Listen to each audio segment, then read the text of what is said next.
The Blade is a small single-seat fighter. It's kind of like the Scythe, but smaller.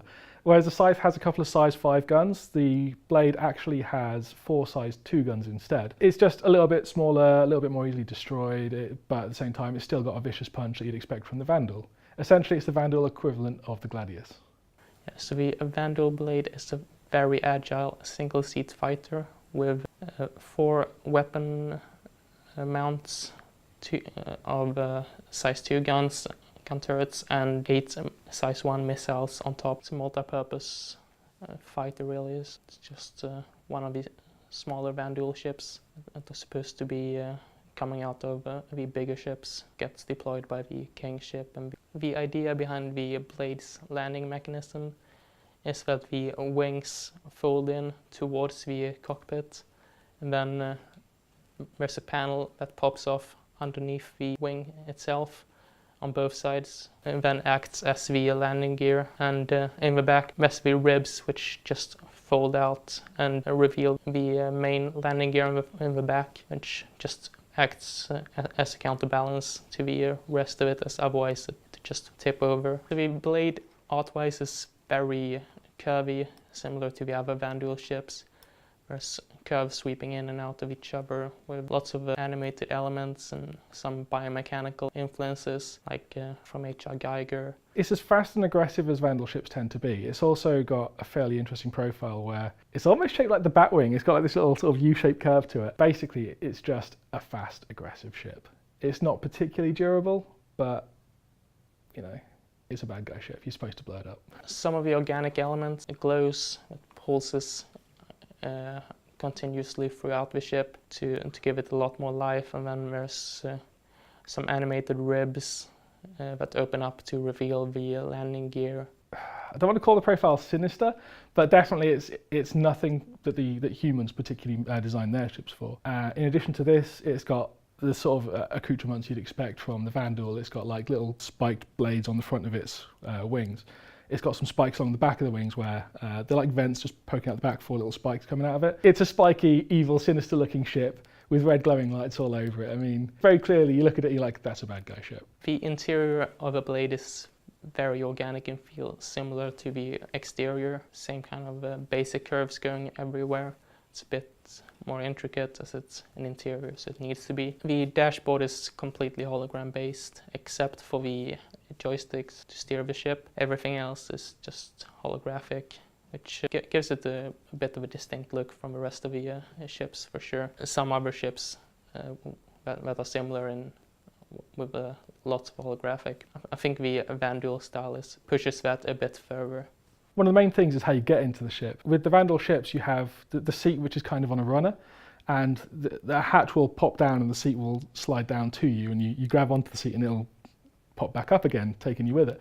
The Blade has exactly the same thing, where even though the ship's smaller, we're trying to keep it to the same metrics, so it'll come down, you'll get into it, you'll be able to go up, and you'll sort of rest on this seat rather than sitting down in a seat in the ship. In addition to that, the cockpit area is, I don't want to call it Spartan, but I'm going to call it Spartan. It's not got loads of screens in there like you'd see with a lot of other ships. The Vanduul kind of have like little hollow projectors which display your information for you, and it's not cluttered up with lots of screen stuff. It's cluttered up with evil bad guy stuff, so you know there's evil vents and pipes and stuff everywhere, but you know that's fine. It's also got a similar flowing organic feel to the structure between the glass panels, so rather than having like hard angles, it's all smooth curves going around you, which again fits in with that Vanduul design philosophy. We did follow the lore of Vanduul quite closely, and we actually developed some new ideas while working on it.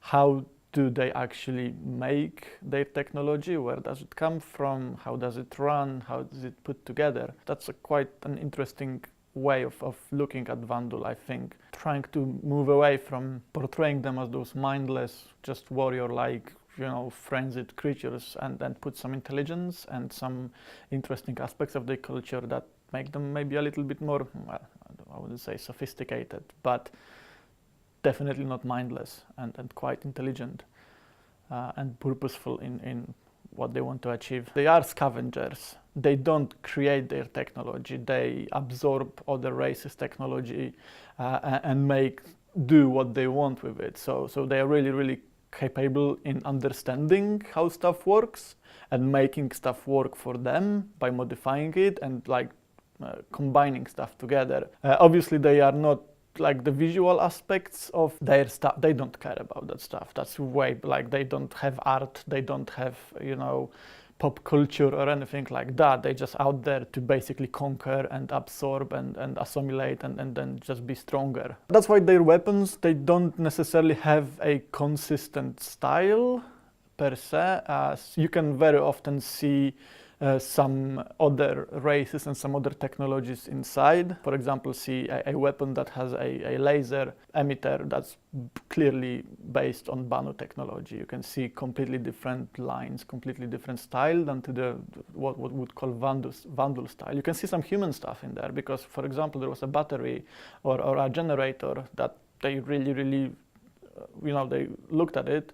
They reverse engineered it and connected it to some other stuff, and you know it works. And if it works, that's all they're happy about. Everything is put together using some sort of biomechanical. What I call it paste, but it's basically this is like all the resources that they scraped and refined from the planets they conquered. They use those ships called harvesters. They just set them down and they just basically take everything and then they refine it and they create like I don't think it's silicon. I don't know. We actually really know what it is, but it's very, very strong and it has this kind of biological look to it. And they basically put whatever the weapon they wanted. They put it together and then they stick everything with like almost like an outer framing, so it doesn't fall apart. So that's like the equivalent of our, I would say, welding. So all their kind of weapons and a lot of their tech is surrounded by this biological mesh or biological like a structure or a framing around. So basically it's sturdy and it sticks together and you can actually use it. When I was talking to Dave Haddock, our director of narrative, about it, because when we create stuff, I don't personally like to create stuff in vacuum. I like to have explanation for everything. Something that came up, which I really liked, is this idea of Vanduul. They don't build outwards like humans would. So human is gonna get a component and then attach another component on top of it and then another component, and it's kind of growing outwards. What Vanduul like to do is they create a shell, a volume, and they put stuff inside of it. So they're almost building inwards. That's why on the interiors you can see a lot of weird pillars coming in and holding stuff together in the middle, and then they kind of work like that. As people have seen, the Vanduul changed quite drastically in looks.